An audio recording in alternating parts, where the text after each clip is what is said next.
أعوذ بالله من الشيطان الرجيم.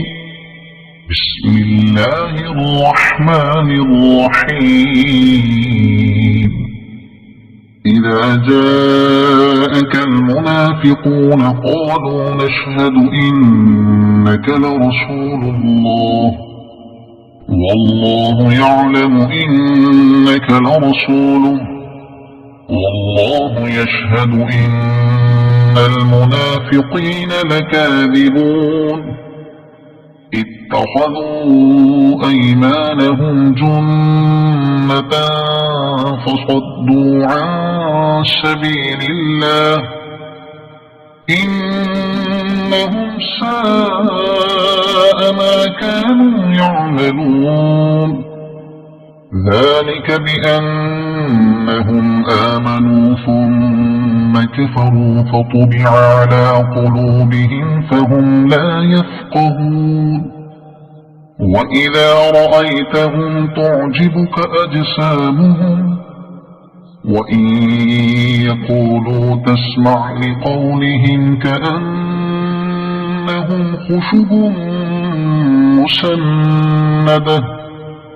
يحسبون كل صيحة عليهم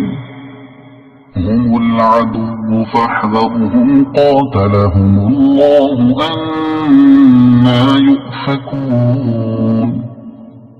وإذا قيل لهم تعالوا يستغفر لكم رسول الله لووا رؤوسهم ورأيتهم يصدون وهم مستكبرون سواء عليهم أستغفرت لهم أم لم تستغفر لهم لن يغفر الله لهم إن الله لا يهدي القوم الفاسقين هم الذين يقولون لا تنفقوا على من عند رسول الله حتى ينفضوا ولله خزائن السماوات والأرض ولكن المنافقين لا يفقهون يقولون لئن رجعنا إلى المدينة ليخرجن الأعز منها الأذل ولله العزة ولرسوله وللمؤمنين ولكن المنافقين لا يعلمون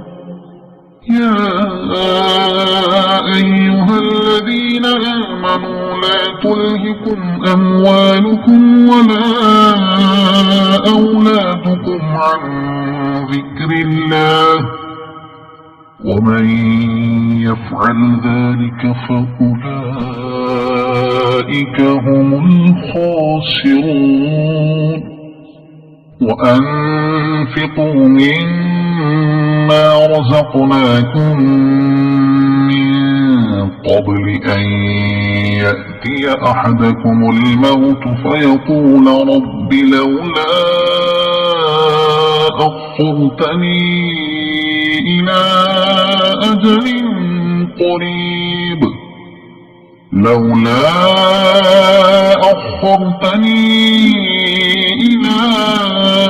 أجل قريب فأصدق وأكن من الصالحين ولن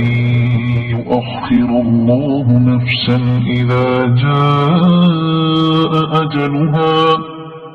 والله خبير بما تعملون صدق الله العظيم.